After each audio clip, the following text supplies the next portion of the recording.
Hi, my name is Catherine. If you're watching this, it's probably because you've watched parts 1 and 2 of my ECU Wrist Surgery vlog that I posted like 6 years ago. So yeah, it's been 6 years now, really, since I've gotten my surgery. And so I figured I would come on here and talk a bit about it because I do still get questions about my surgery on those two videos a lot, and I do try to answer them to the best of my ability. But I figured I would just come back on here because I'm still here. Like, this is my YouTube channel. But yeah, I figured I'd come on here and try to answer them and just kind of talk about what's been going on with my wrist over the last 6 years. So first of all, okay, what does my wrist look like now in the great 2026? You can see where the surgery scar was. I call it my vampire bite because it looks like half of a vampire bite. You can see kind of where it's located. It's very, very faint now. I honestly always forget that I had the surgery done because like when I look down at my hand, I don't even really notice it anymore. Definitely recommend if you can get it cosmetically closed, do it because it'll look amazing afterwards. What else? A lot of people ask me about range of motion. Great. I still do think though, I was rewatching the part 2. This is my right wrist, my bad wrist. It can't flip out actually as much. Like it can't go this way as far as my good arm. So now that we're 6 years post-op, I'm starting to think that I never will. But that's okay. Like, it's really not that bad. This is good. This is all good, like, it's all great. Another thing that I get asked a lot about is exercising and sports. And to be fair, I might not be the best person to ask about that. For exercise, I'm really big on cardio, so like elliptical, treadmill, running and walking. That's like really my go-to, so that doesn't really involve my wrist at all. I also do some light, like upper body strengthening, and I use like this like arm bike thing at the gym. But the reason I don't do anything heavier is because I have a issue in my left shoulder that's unrelated to this, of course, that prevents me from lifting anything crazy. I'm working on that though. Maybe I can make that a whole other thing on this channel. But because of that though, I can't lift really heavy. And also I don't really want to lift very heavy anyways.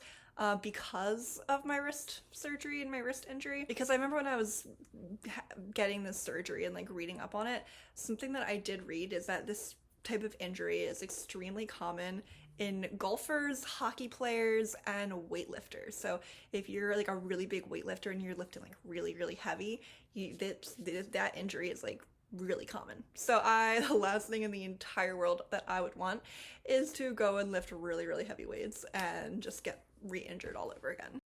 I will say one thing that I think is kind of interesting on the topic of sports though. Throwing a ball actually after the surgery became very strange and it's kind of difficult. It's not painful at this point or anything like that, but weirdly enough, like my aim is not as good as it once was. That could also just be because like I don't throw very often. Like this, like I throw like maybe a couple times a year, so it's not like maybe if I like trained it and like actually worked on it more, it'd be better. But as it is, like if I just like pick up a ball and like throw it, like my aim is terrible. I have to warm up for a while and then like my aim will get back to normal. So I don't know. That just felt like a weird story to share. I do want to thank everybody for watching my old vlogs from 2019 and 2020. They've racked up like over 10,000 views, which is crazy. Never expected that in a million years. It definitely seems like this is like an injury that a lot of people get. So I'm sorry. I'm sorry if you're dealing with this. It really sucks. But as just speaking for myself, like definitely there's a light at the end of the tunnel. Like it all worked out for me.